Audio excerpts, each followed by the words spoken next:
আরজিকর কাণ্ডের প্রতিবাদে রাত দখলকারীদের হুমকি আরও এক শাসক নেতার। মন্ত্রী, সাংসদ, বিধায়কদের পর এবার মালদা তৃণমূলের সহসভাপতির হুমকি।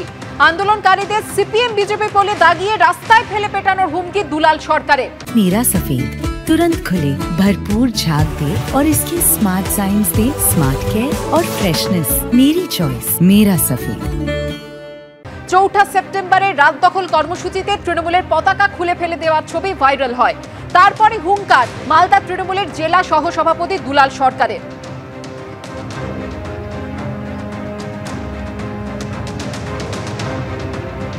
যে মানুষগুলো রাতের বেলা আন্দোলনের মাধ্যমে নিরীহ লোকের, নিরীহ মায়েদের, বোনেদের আন্দোলনের মাঝে এবং শিক্ষিত মানুষ ছাত্রদের আন্দোলনের পিছনে দাঁড়িয়ে তৃণমূলে কংগ্রেসের ঝান্ডা খুলেছে, ডাঙ্গুন লাগিয়েছে, তাদের প্রত্যেকের আমাদের কাছে নির্দিষ্টভাবে অভিযোগ আছে। আমরা কিন্তু যদি মনে করতাম মমতা বন্দ্যোপাধ্যায়, অভিষেক বন্দ্যোপাধ্যায়ের নির্দেশ শুনবো না, ঝান্ডা আমাদের রক্ত, ঝান্ডা আমাদের কাছে মায়ের মতন, আমাদের কাছে পরিবারের মতন, সেই ঝান্ডা যারা পুড়িয়েছে তাদেরকে ডাঙিয়ে রাস্তায় ফেলে দিতে পারতাম, কিন্তু ডাঙাইনি, মারিনি। কারণ হসপিটালে আমার ছোট ছোট ডক্টর ভাইরা, বোনেরা চিকিৎসা করছে না, যাকে ডাঙাবো সেও মৃত্যুতে যেতে বলে। তাই আমরা এই ডাঙানো থেকে বিরত থেকেছি। মনে করবেন না বিজেপি, মনে করবেন না সিপিএম এর দালালরা, যাদেরকে বাংলা থেকে উৎখাত করে পেপারে আর গোডে লাগিয়ে রেখেছেন। মমতা বন্দ্যোপাধ্যায় ভালোবাসায় কারাগারে ঢুকে তদন্ত করে, তারা মনে করবেন না তৃণমূল কংগ্রেস ভয় পেয়ে গেছে, ঘুমিয়ে গেছে। তৃণমূল কংগ্রেস চিহ্নিত করবে এই আন্দোলনের মধ্যে যারা ঢুকে গিয়ে সিপিএম বিজেপির দালালি করছেন, যারা এই ছাত্রছাত্রীদের আন্দোলনকে নষ্ট করার চেষ্টা করছে, তাদেরকে কিন্তু আমরা শিক্ষা দিতে পারি, আগামীতে দেব। এরকম অন্যায় করলে চুপ আমরা থাকবো না। তৃণমূল কংগ্রেসের হচ্ছে এই হুমকি, ধমকানো, এ সমস্ত ছাড়া ওদের কোনো কাজ আছে? তারাই শুধু না, রাজ্যের মুখ্যমন্ত্রী স্বয়ং তিনি প্রধানমন্ত্রীকে ধমকি দেন, প্রধানমন্ত্রীকে হুমকি দেন। তিনি বলেন যে সারা দেশ জ্বালিয়ে দেবেন। আসলে এরা হচ্ছে যে মানুষের সঙ্গে নেই, মানুষের জন্য এরা নেই। রাজ্যের মুখ্যমন্ত্রী হচ্ছে মদত দেন, যেমন হচ্ছে যে রাজ্যের দুষ্কৃতকারী যারা, রাজ্যে যারা সবচাইতে বেশি অপরাধী, তাদেরকে মদত দেন। বিজেপি তার কর্মীদের উপরে তারা চড়াও হবেন, তাদের মারবেন, তাদের হচ্ছে যে কি বললেন, তাদের পিঠে চামড়া তুলে দেবেন। এইগুলো ওদেরই মুখে সাজে। এটা একমাত্র তৃণমূল কংগ্রেসের সংস্কৃতির জন্যই।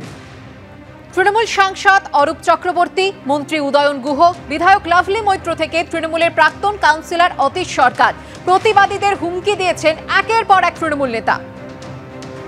মানুষের যে পরিষেবা দেয়, এরা মানুষকে ভুল বুঝিয়ে বলছে আমরা 100 দিনের টাকা চাই না, আমরা কন্যাশ্রী চাই না, আমরা 1000 টাকা লক্ষ্মীর ভান্ডার চাই না, আমরা দুর্গা পুজোর টাকা চাই না। হিম্মত আছে তাদেরকে নিয়ে মিছিল করে দেখাও কটা লোক বলছে আমরা সরকারি সাহায্য চাই না, তাহলে জানতে পারবো তোমরা বাপের বেটা। ওই কুত্তার মতো গুজুর গুজুর ফুসুর ফুসুর করবে। কালকে কোনো রকম বন্ধ হবে না, এবং আমরা দেখতে চাই যে এখনো কাদের গায়ে পদ্মের গন্ধ আছে। কালকে বোঝা যাবে যদি লোকসভার নির্বাচনের পরেও কারো গায়ে কোনো পদ্মের গন্ধ থাকে, তাহলে কালকে সেটা টের পাওয়া যাবে। ভালোই হয়েছে। একটা দোকানও বন্ধ থাকবে বলে আমার মনে হয় না, এবং যারা বন্ধ রাখবে, যদি বন্ধকে সমর্থন করে কেউ দোকান বন্ধ রাখে, তাহলে জনগণ বুঝে নেবে তাদের সাথে। সিপিআইএম সায়ন সুজনরা ঘুরে বেড়ায়, তার একটাই কারণ, বদল হয়েছিল, বদলা হয়নি।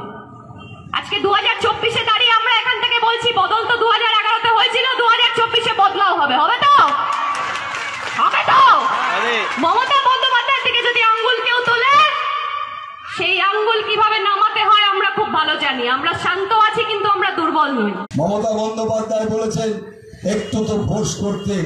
আমরা যদি ফোর্স করে আগামীকাল বাড়ির দেওয়ালে গিয়ে আপনার মাকে এবং বোনকে উৎসাহ সাজিয়ে যদি আপনার দেওয়ালে টানিয়ে দিয়ে আসি, পর্দা খুলে দরজা খুলে ওই পোস্টারটা আপনি খুলতে পারবেন না। এই প্রতিবাদ মঞ্চে দায়িত্ব নিয়ে বলে গেলাম, সেদিন সামনে আসছে।